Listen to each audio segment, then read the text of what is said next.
Salut à tous, soyez les bienvenus sur la chaîne qui déboîte. Aujourd'hui on va tester une lampe torche surpuissante avec des finitions exceptionnelles et plein de petits raffinements technologiques fort sympathiques. Et pourtant, malgré tout ça, j'ai un doute sur ce produit. J'ai pas un doute sur sa qualité ou sur sa puissance.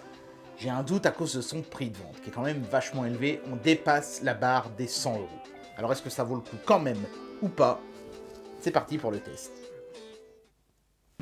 Voilà, donc aujourd'hui nous allons tester la Olight Seeker 2 Pro, une lampe torche très puissante, 3200 lumens, et néanmoins très compacte, puisque vous la voyez ici sur l'emballage, en taille réelle. 250 mètres d'éclairage, bref, vous l'avez compris, c'est une lampe d'une performance exceptionnelle. Malgré tout, son prix est très élevé. Si vous l'achetez le lendemain du jour où vous voyez cette vidéo, il y aura une remise, je peux déjà vous le dire, ils me l'ont dit, hein, le fabricant, le lendemain de la vidéo, pendant 24 heures, ils vont faire moins 30%, mais ça la met quand même déjà à presque 120 euros, et sans la remise, elle est à 160. C'est super cher pour un petit machin comme ça. Donc il va vraiment falloir que la lampe soit à la hauteur pour justifier un tel prix de vente.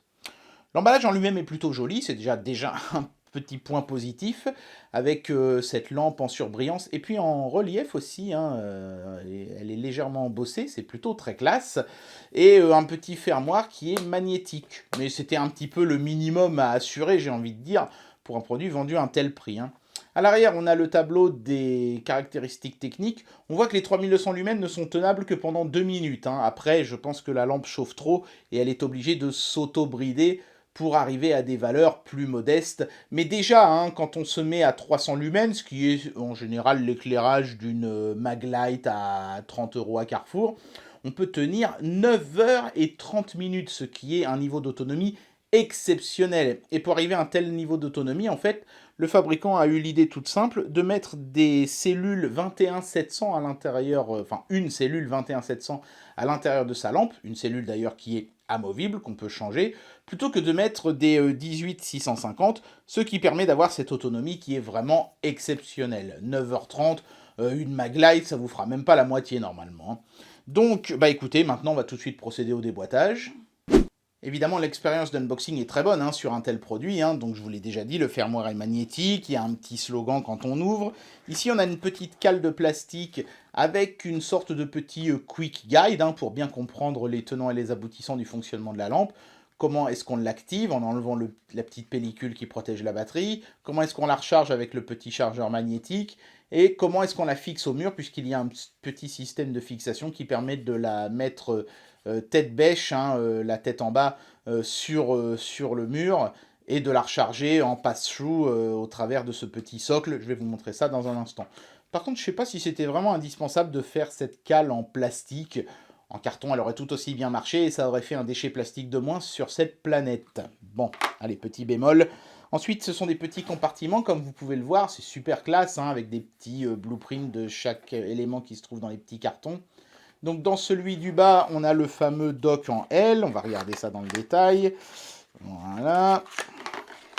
Donc bah, c'est une sorte de plaque de métal, plutôt qualitative, encore que je me demande si elle n'est pas en plastique, ce qui serait pas forcément idiot d'ailleurs, vu qu'il y a de l'électricité qui passe au travers de ce système ici. Vous voyez, on vient mettre le chargeur là, et on récupère un deuxième socle de charge ici.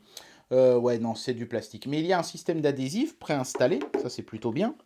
Voilà, il y a un adhésif de rechange ainsi que les vis pour la fixer au mur et les chevilles, et juste une petite cale de carton.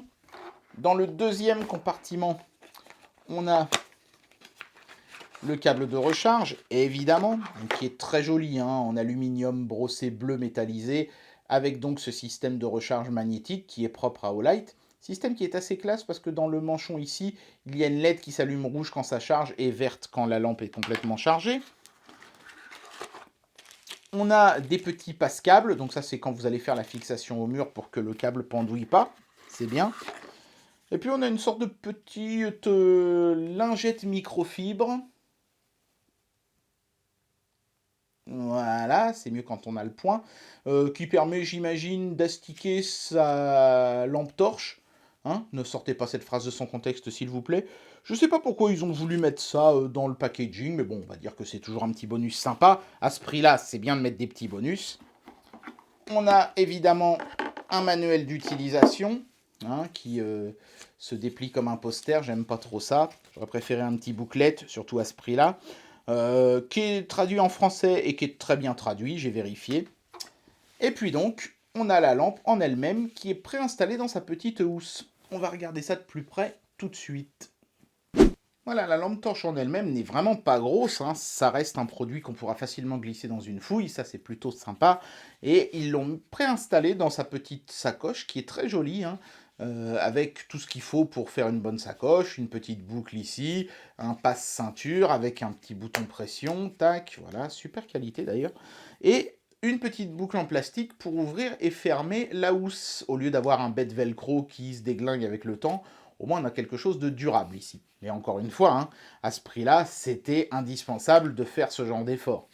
La lampe torche en elle-même, eh bien, ma foi, elle est plutôt très jolie. Hein, il fallait s'y attendre. Et les finitions ont été soignées jusque dans les moindres détails. Et on sent bien que Olight essaye de justifier son prix de vente. Les finitions sont parfaites. On a un beau métal, hein, c'est de l'aluminium massif, hein, manifestement, avec donc ici un accès à la batterie. Alors je vais l'ouvrir parce qu'il faut retirer le fameux petit autocollant. Hop. Enfin, c'est pas vraiment un autocollant d'ailleurs, c'est plutôt une sorte d'opercule. Voilà. Tac. Alors c'est jointé. Je sais pas si vous allez le voir, mais on va enlever ça pour pas que la caméra fasse le point sur le mauvais truc. On va voir ici qu'il y a un petit joint en silicone qui assure une étanchéité jusqu'à 1 mètre sous l'eau. Hein, c'est ce que dit le constructeur dans la notice. Voilà. Donc ici, on voit qu'on a 3 LED surpuissantes. C'est ça qui assure évidemment cette très grande puissance à la lampe. C'est le fait qu'il n'y ait pas une, mais 3 LED qui sont au fond d'un cône miroir pour chacune d'entre elles. Vraiment magnifique. Ici, on a un petit liseré bleu qui est vraiment superbe, même si bon, il sert à rien, c'est juste pour faire joli. Il y en a un aussi autour du bouton. Et autour du bouton, on a aussi des petites LED qui indiquent la puissance de fonctionnement ici et le niveau de la batterie de l'autre côté. Comme ça, vous n'êtes jamais surpris. Le cul de la lampe est magnétique et c'est aussi là que vient se mettre le système de recharge, comme ceci. C'est un petit peu comme une Apple Watch, sauf que c'est pas à induction, hein, il y a vraiment un système de petites broches. Tac, c'est magnétique, ça vient se coller comme ça. Et c'est comme ça qu'on recharge la lampe. C'est super facile et c'est super pratique. Vous posez ça sur un meuble ou quelque chose et vous avez toujours un moyen d'avoir de l'énergie. Si vous voulez utiliser le petit socle de recharge, lui aussi il est magnétique, tac, avec le petit logo. Et c'est sur le système comme ça en L qu'on viendra mettre, tac, le petit chargeur. Les aimants sont très puissants et tiennent très bien. Hein. C'est, hop là, il faut vraiment tirer un bon coup sec dessus pour les défaire. C'est très qualitatif. Maintenant, on va allumer la lampe et regarder un petit peu ce qu'elle donne en fonctionnement. Et alors, opérer la lampe torche est assez simple, hein. Il n'y a pas énormément de fonctionnalités en même temps. Un appui bref allume la lampe dans le dernier mode dans lequel vous vous trouviez. Ici, c'est le mode fort dans lequel je me trouvais juste avant. On va voir si ça fonctionne. Un appui long vous mettra en mode veilleuse. Une fois que la lampe est allumée, un appui long permettra de basculer entre les modes faible, moyen et fort. Et pour passer au mode turbo, il faudra faire un double clic. Et si vous faites un triple clic, vous passerez en mode strobo. Je vais tout de suite vous faire la démo. Un clic simple me remet dans le dernier mode. Donc ici, vous voyez les 3 LED qui indiquent le niveau de puissance fort. Et ici, les 4 LED qui indiquent le niveau de charge maximal. Si elles vacillent devant la caméra, sachez qu'à l'œil nu, elles sont bien fixes. Hein. Donc on peut voir ici l'éclairage. Voilà. Donc les LED s'éteignent toutes seules au bout de quelques instants, certainement pour préserver la batterie. Donc ensuite, pour varier les différents modes d'éclairage, je maintiens appuyé. Là, faible, moyen, fort, faible, moyen, fort. Double clic, ça me met en mode turbo. Voilà. Et triple clic en mode strobo. Attention, ça va faire un peu mal aux yeux. Voilà. Maintenant, si j'allume la lampe en faisant un appui long, je me mets en mode veilleuse. La lampe ici, la petite LED s'allume très faiblement. Et vous voyez que là, j'éclaire à seulement 5 lumens. Mais dans ce mode-là, l'autonomie est de 12 jours. Ce qui est énorme, mais ça n'éclaire pas grand-chose. Hein. Ça peut être pratique pour éclairer un trou de serrure la nuit quand vous ne voyez pas clair pour mettre votre clé dans votre serrure, mais c'est tout. Bon, c'est néanmoins pratique de l'avoir sous le coude, ça peut toujours servir. Allez, une fois n'est pas coutume, on va faire un petit comparatif rapide entre deux lampes torches aujourd'hui. Le prix un petit peu de la Olight m'y oblige. On va la comparer avec la toute première lampe torche, il me semble, que j'avais testée sur cette chaîne, la Nightcore MH20. qui est une lampe qui est beaucoup moins puissante, hein, 1000 lumens contre 3200, c'est un peu logique, on n'a qu'une seule LED alors que celle-ci en a 3, et qui a moins d'autonomie aussi, c'est un peu logique, elle est plus petite, donc elle a une plus petite batterie que celle-là. En termes de finition, Olight est clairement gagnant. On a un grip en caoutchouc avec un petit relief façon treillis militaire, très confortable, alors que là on est juste sur du métal brut. Le métal est de meilleure qualité aussi, on sent bien, hein, rien qu'au toucher, que la lampe de chez Olight est bien plus quali que celle de chez Nightcore. Il y a le système de recharge magnétique, alors que là on est sur un système de recharge classique avec une prise micro USB. Donc, comme ça, de prime abord, clairement, Olight est un très net vainqueur par rapport à Nightcore. Et on se dit, ah bah voilà, le prix de vente est donc justifié, puisque celle-ci coûtait 70 € déjà. Celle-là, pour 120, 160 si vous n'avez pas la remise, est quand même beaucoup plus puissante, beaucoup plus quali, etc., etc. Mais il y a un point sur lequel la Nightcore fait mieux, ce sont les fonctions avancées. Ici, la fonction avancée, c'est d'avoir un strobo. C'est un peu léger. Celle-ci a beaucoup plus de fonctionnalités. Pour rappel, je vais vous les remontrer, hein. Donc, on éclaire à 1000 lumens maximum, bon ça d'accord. Mais si je fais je crois que c'est un appui long comme ça, voilà, je passe en strobo. Et si je fais un appui bref, je passe en mode SOS, donc ça envoie du SOS en morse, vous voyez, ça se fait tout seul, hein, j'ai pas besoin d'appuyer sur quoi que ce soit. Et si je refais un appui bref, je passe en mode balise, et ça envoie un flash toutes les 3 secondes, comme ça, un peu à la méthode d'une bouée de pleine mer. Vous savez, ou ces espèces de grandes antennes qui percent le ciel pour prévenir les hélicoptères ou les choses comme ça qu'il y a un obstacle. Bah ça, c'est pratique, hein, quand vous êtes perdu en haute montagne pour qu'on vous repère. Un bref flash comme ça, en plus, ça permet d'avoir une autonomie très longue. Et ça, bah, sur la Olight, on l'a pas. Et au prix auquel elle est vendue, c'est franchement dommage. Ça manque.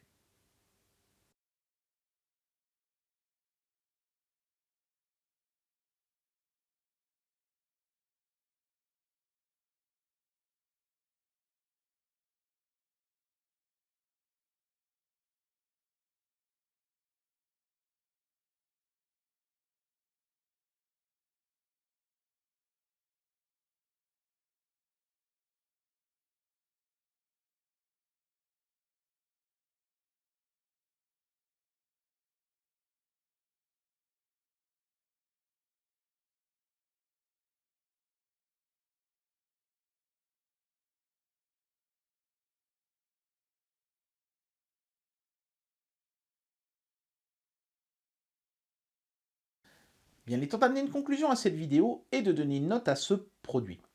Évidemment, la première chose que vous allez tous dire dans les commentaires, c'est que c'est trop cher. Et je suis totalement d'accord avec vous. Si vous vous achetez cette lampe juste pour aller éclairer votre panneau électrique, passez votre chemin, c'est pas un produit pour vous du tout. Ça, c'est évident.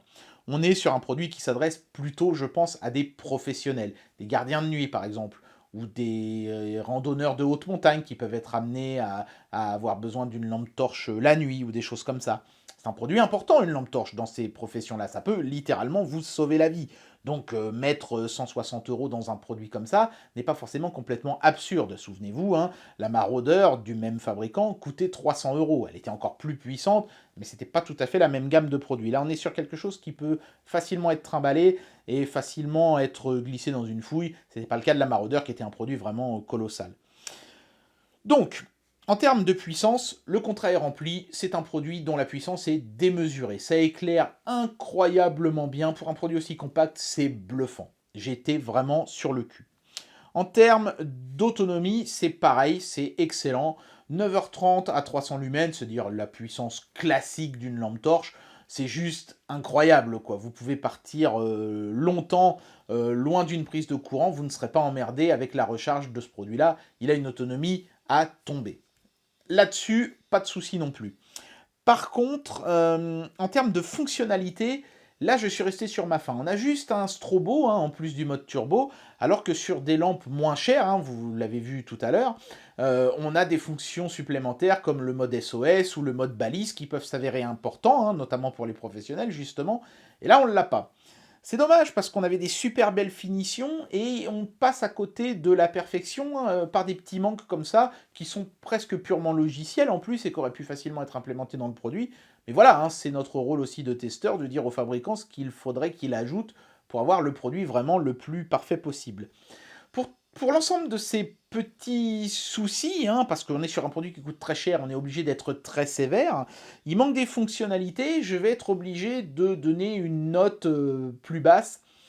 Ah, moi, je vais donner la note de 3 à ce produit. C'est un bon produit, c'est pour ça que je lui mets quand même plus que la moyenne, mais à ce prix-là, on ne peut pas passer à côté de fonctions comme le mode balise.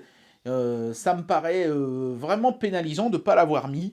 Donc voilà, j'enlève beaucoup de points pour des petits problèmes qui sont vraiment minimes, mais à ce prix-là, je suis obligé d'être très sévère. Voilà, je veux dire, le gars qui va mettre ses 160 balles dans le produit, s'il avait besoin du mode balise, il sera certainement très déçu. Donc voilà, 3 étoiles pour ce produit, c'est pas un mauvais produit du tout, c'en est même un très bon, mais au prix auquel il est vendu, il manque des petites choses.